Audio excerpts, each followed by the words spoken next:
I hope you can see my face, kind of. At least you can hear my voice and see the blinds behind me, right? Okay, I was trying to find sort of a noir place to do this video, and now I'm afraid you can't see me, but whatever. I actually watched two noirs today. One was one I already reviewed, so if you go through my videos, I want to say July or August, I watched a film called Split Second. It is fantastic. It stars Queen Jan Sterling, among many other wonderful people, and is directed by Dick Powell. And that was Noir Alley's Noirvember film today. And Eddie Muller actually mentioned Noirvember on there, and it just makes me so grateful to work at Turner Classic Movies that they would embrace the term and really say that it's Noirvember. So thank you, and hashtag TCMQ because that TCMHQ because this is where I work. Just in case you didn't already know that.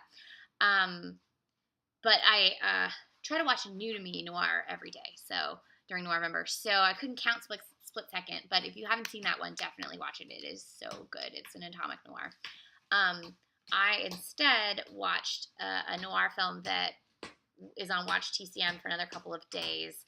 It's another one of those FBI noirs from the 50s, except this one is legit calls out the FBI. It's called I Was a Communist for the FBI, and it is such McCarthyist propaganda. It was actually it's a dramatic retelling of a Saturday Evening Post about Matt Svettik, who was a real embedded FBI agent in the Communist Party. This is a dramatic retelling, not a documentary, a narrative film. It was nominated for an Academy Award for Best Documentary. Just let that sink in a little bit. It's very weird.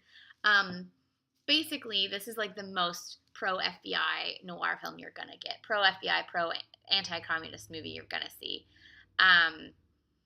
This same story of Matt Svettik was also made into a radio show starring Dana Andrews that aired for over a year between 1952 and 1953. And it follows basically towards the end of his time as a Communist Party member. He was in the Communist Party for, it appears, about a decade, gathering information and trying to crack down on it. And you've got, you get like noir, or you get communist teachers and communist union leaders and all kinds of stuff, and it sort of shows the way in which the party tried to infiltrate America, based on this guy's story and based on the sort of fear-mongering what's the word I'm looking for, agenda that McCarthy had during this era. And it's not surprising that people who were alive during this era and still are alive today will still be like, ugh, commies, in a way. Not that I'm like pro-communism, but I'm definitely not pro the blacklist or McCarthyism. So there's that. The star of this is Frank Lovejoy, and I swear when it first started, I thought it was going to star Henry Travers because they have the same voice, and he was narrating, and I was like, Henry Travers is the communist, what? And then it was Frank Lovejoy. So if you like these sort of Red Scare pro-McCarthyism movies, this one is for you. It's got some crazy shootouts and lots of existential dread, so it definitely is a noir. And it definitely fits on these anti-communist noirs that were popping up in the late 40s, early 50s.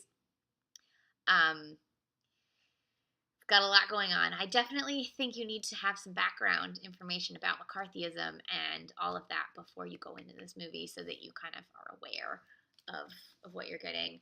This sheep is very noir, just in case you're wondering. So anyways, this is I Was a Communist for the FBI, 1951. I believe it's on DVD from Warner Archive Collection. You can also watch it for the next couple of days on Watch TCM. Just another one of those commies are bad film noirs that we all know and love.